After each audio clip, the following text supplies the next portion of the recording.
Hey team, it's been a minute. Just would like to share the plans for what we'll be doing in the next coming months. I'm very excited.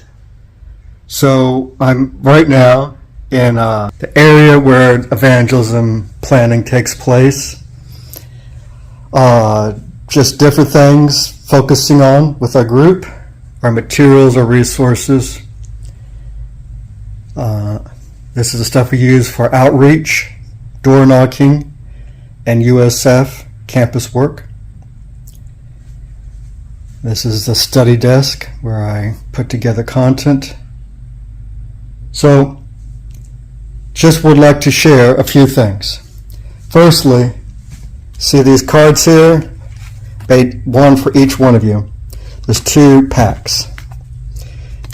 When you get them, don't lose them. Everybody will get a card that will be their very own. These cards will help you dramatically. I put my face on here. These cards right here will help you become more well-versed in having discussions with people. Not just, oh, I love Jesus too, but on a very deep, concrete level of having biblical, spiritual conversations on salvation and the church. I did this format in California, and 2 people wanted to be baptized. When you're having dialogue with people, it's easy for things to fly out the mind and for one to forget what one's going to say. The things we will be doing with these cards will help us get comfortable with certain scriptures and certain themes of discussion, which will help you get synchronized with talking to people about spiritual things. So this is something we will do in our friendship evangelism classes.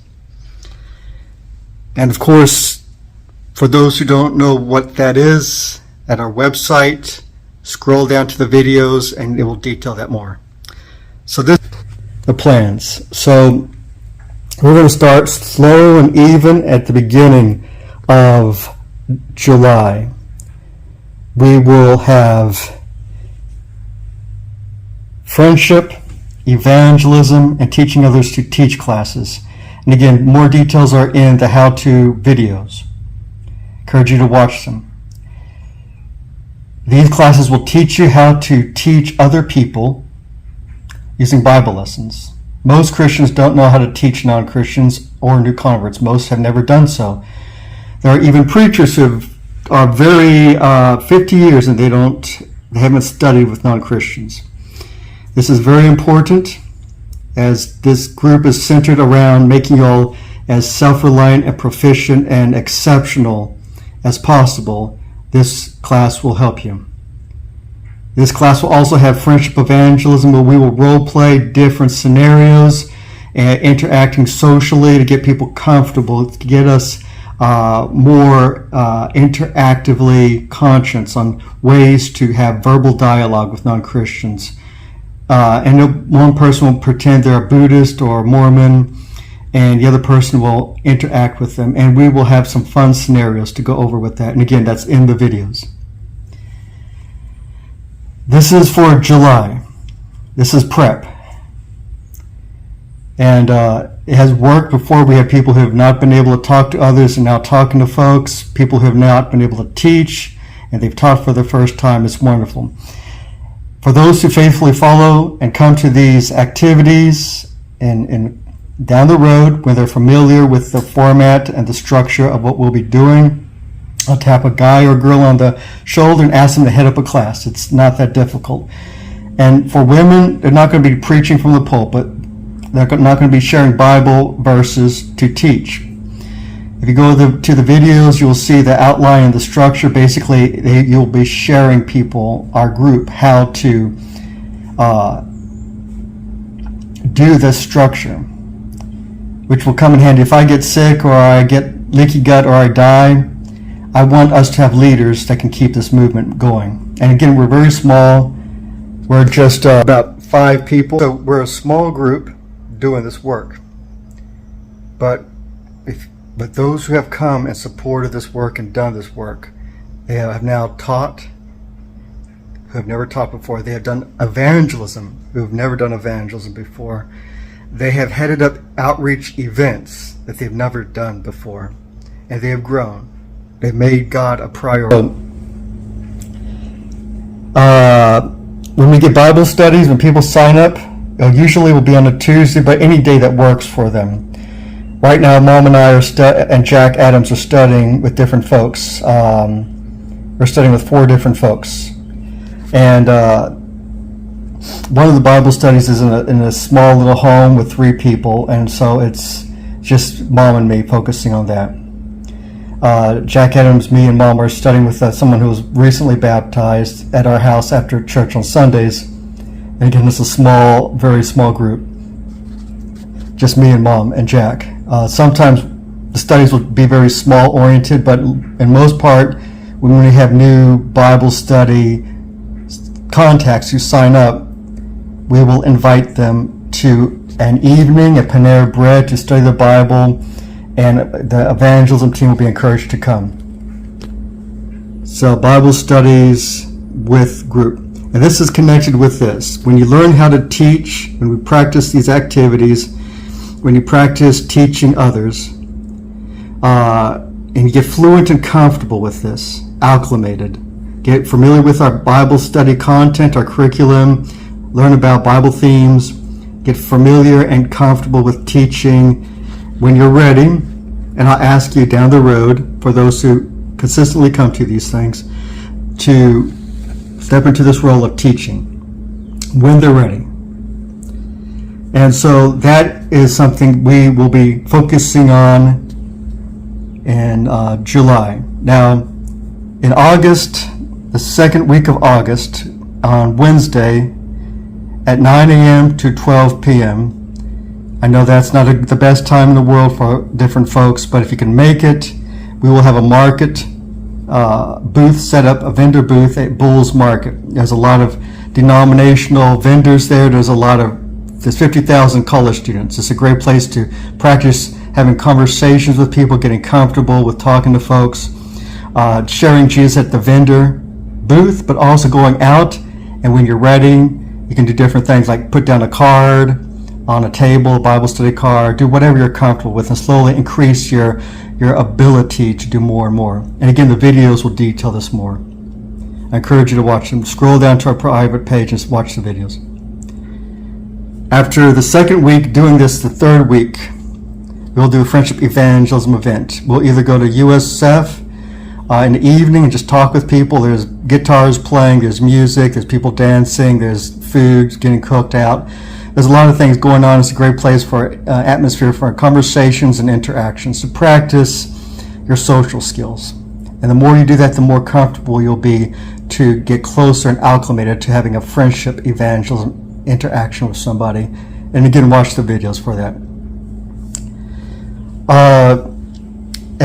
We'll do other things. We've been to University Mall, and our team talked to folks, interacted with folks. It was incredible. It's a low crowded mall, not a lot of people there, but you can have conversations. And again, we have different stages where you can begin. You can just leave cards on the table or in the bathroom, Bible study cards or church cards, and slowly work your way up to talking to people about secular things, and work your way up from there to having a spiritual conversation. Or even just simply giving an invite. We have folks who just come up to folks and say, hey, we've got a wonderful church nearby, we'd love for you to come, and just simply giving an invite. So the details and the layers of how you can progressively develop in this friendship evangelism, and again, it's connected with our friendship evangelism class, but you can watch the video in our private page to learn more. And at the last Saturday of the month, we'll get together at someone's home, primarily my home, Sullivan House, and we will have a Bible study. One of our group will have a devotional on evangelism, or I will teach an evangelism lesson from teaching others to teach, or one of our team members, our group members will do that. And that'll be at the end of the month. It'll be a potluck. And we're going to slowly incorporate these things. Firstly, we'll start next month, with doing friendship evangelism and teaching others to teach classes. In the following months, we will incorporate USF Bulls Market, friendship evangelism, and group meetings. And of course, Bible studies with non-Christians are always on the table. I'd encourage you all to come. This work right here, every year, through the Father, we have brought people to the Lord. Every year we have trained people in evangelism to be leaders. What we're going to focus on with these activities, I want to also outline two other things. This right here, when somebody signs up for Bible study and we meet up with them, again, I will teach the context, our curriculum. But then down the road, when you're ready, I will tap folks on the shoulder and ask if they want to teach. Our teaching others to teach classes, our friendship evangelism classes, will be something that when people are ready for stepping up into these roles, I'll tap them on the shoulder and ask if they could head up a class. We've had people do that before. Gustav Looper has done that.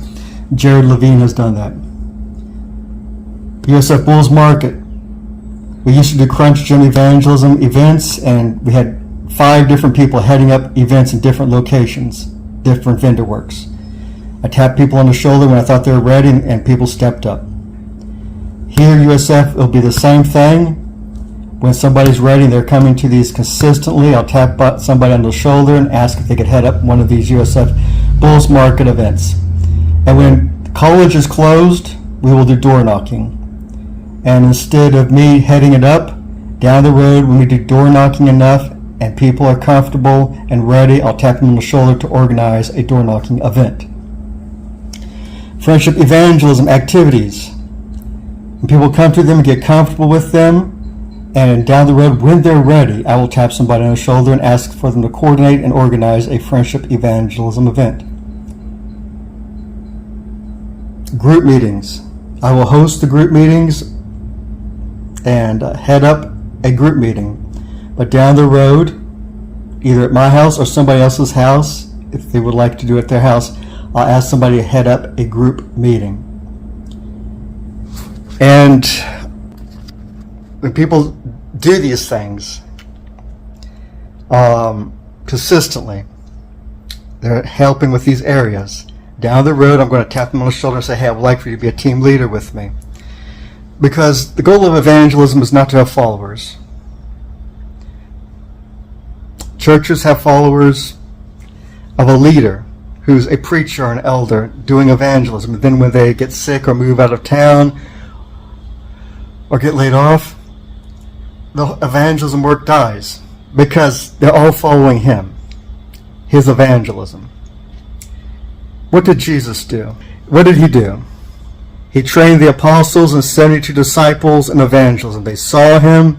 They saw his example. He trained them. He worked with them. He sent them out in the instead of the Great Commission, the pre-commission before that, to go out and preach. He mentored them. And when he died, they were ready to take a step forward and do what Jesus was doing, which is evangelism. They became leaders, not codependent followers. If Jesus didn't do any of that to the 12 apostles, they wouldn't have been ready to do the Great Commission. But he mentored them. He worked with them. The word mentor in the Bible is mathetes, which is another word for disciple.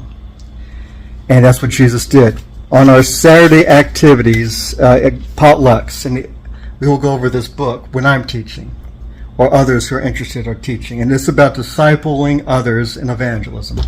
It's about making leaders.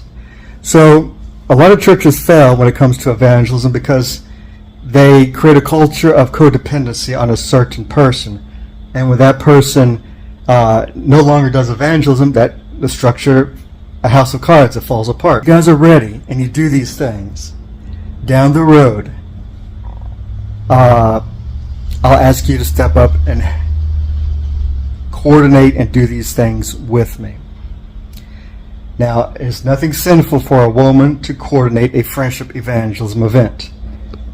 or to coordinate a group meeting at a house, or to coordinate an evangelism workshop, teaching people how to do evangelism, getting people there, showing folks how to do the structure.